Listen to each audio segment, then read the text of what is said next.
এক সপ্তাহৰ ভিতৰত ইয়াৰ মাটিৰ প্ৰস্তাৱ মই পাব লাগিব।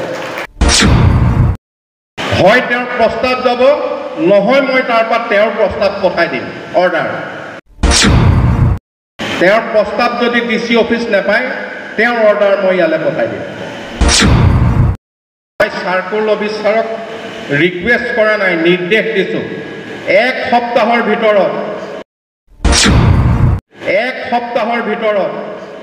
ইয়াৰ মাটিৰ প্ৰস্তাৱ মই পাব লাগিব।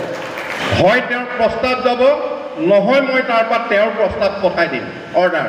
মই চাৰ্কুল অফিচাৰক ৰিকুৱেষ্ট কৰা নাই, নিৰ্দেশ দিছোঁ এক সপ্তাহৰ ভিতৰত ইয়াৰ মাটিৰ প্ৰস্তাৱ মই পাব লাগিব। চাৰ্কুল অফিচাৰ ইয়াতে বহি আছে, মই তেওঁক মাতি সুধিলোঁ যে মাটি কি কৰিছা তোমালোকে? বোলে এতিয়ালৈকে একো কৰা নাই। একো নাই কৰা মানে যে এইটো ভিজিআৰ মাটি, ইয়াৰ সলনি মাটি নিদিলে এই মাটিটো দিব নোৱাৰে। মই চাৰ্কুল অফিচাৰক ৰিকুৱেষ্ট কৰা নাই, নিৰ্দেশ দিছোঁ এক সপ্তাহৰ ভিতৰত ইয়াৰ মাটিৰ প্ৰস্তাৱ মই পাব লাগিব। এসপ্তাহত হয় তেওঁৰ প্ৰস্তাৱ যাব, নহয় মই তাৰ পৰা তেওঁৰ প্ৰস্তাৱ পঠাই দিম। অৰ্ডাৰ। দুটাৰ এটা হ'ব। তেওঁৰ প্ৰস্তাৱ যদি ডিচি অফিচ নাপায়, তেওঁৰ অৰ্ডাৰ মই ইয়ালৈ পঠাই দিম। 60 বছৰ হ'ল এখন মহাবিদ্যালয়ৰ মাটি হোৱা নাই।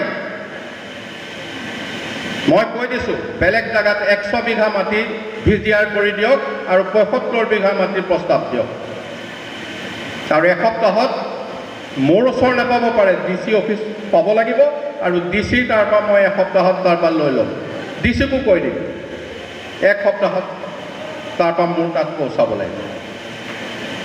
গতিকে এইটো এটা ডাঙৰ সমস্যা। কাইলৈ এই মহাবিদ্যালয়খন কিবা এটা কথাত আমি যদি এনেকুৱা কিছুমান গ্ৰাণ্ট ক'ৰবাৰ পৰা পাওঁ, কিবা পাওঁ, মাটিৰ কাগজ নহ'লে সেইবিলাক কেতিয়াও নিদিয়ে।